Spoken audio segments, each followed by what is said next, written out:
কত কিউট দেখো বন্ধুরা, একটা বাচ্চা একদম সাদা দবদবা, একটা কালো। তে আমি একটা চিন্তা করলাম যে ছোটোকালে যখন আমাদের বাসায় কবুতর পালতো, আমার ঠাকমা কবুতর পালতো, দেখতাম যে মা বাবার কালার হইতো, আর ওর মা বাবা কিন্তু দুজনেই একদম সাদা দবদবা, কিন্তু এইটা একটা কালো কুচকুচা হয়েছে, একটা সাদা হয়েছে। আমি এটাই আশ্চর্য হয়ে গেছি, কেন এমন হইল।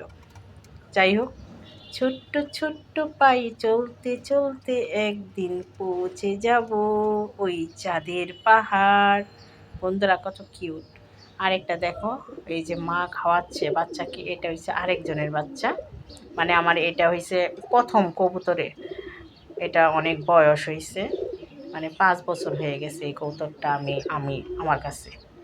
এটার বাচ্চা হয়েছে দুইটা, একটা সাদা কালার হয়েছে, একটা কালো কালার হয়েছে। এটার ওর মা হয়েছে সাদা আর বাবা হয়েছে কালো।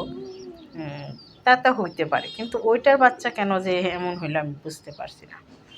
মায়ের মতন আপন কেহ নাই, আসলে মায়ের মতন কোনো আপন কেহ নাই। মা জননী নাই রে যাহার, ত্রিভুবনে তাহার কেহ নাই।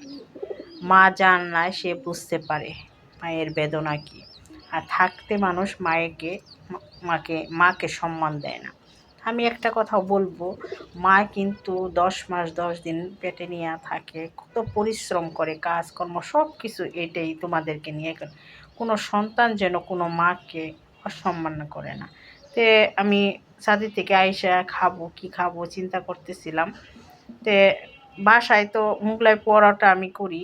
তে আজকে ডিম ছিল, ডিম দিয়ে আমি সুন্দর করে বড় করে একটা রুটি করে আমি মোগলাই পরোটা করে ফেললাম।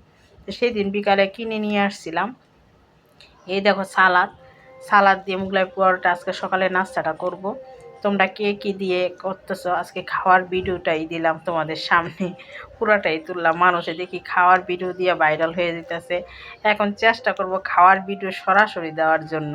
এমনি তো আমার কেউ ধরার লোক নাই, আমার স্ট্যান্ডও নাই, আমি যে স্ট্যান্ডে রাখা ভিডিও বানাবো এই স্ট্যান্ডটাও নাই আমার। আমি টেবিলের মধ্যে রাখেই আমি ভিডিও করতেছি, জানি না ভিডিওটা তোমাদের কাছে কেমন লাগবে। যদি ভালো লেগে থাকে বোনটার ভিডিও, তাহলে লাইক কমেন্ট শেয়ার করতে ভুলবা না। তা জানি আমি আমার প্রিয় বন্ধুরা সবাই আমার ফুল ভিডিওটা দেখবে। আমি অনেক পরিশ্রম করি বন্ধুরা, নিজে একা একা এডিট করি, নিজে একা একা ভিডিও করি, কেউ আমাকে সাহায্য করে না।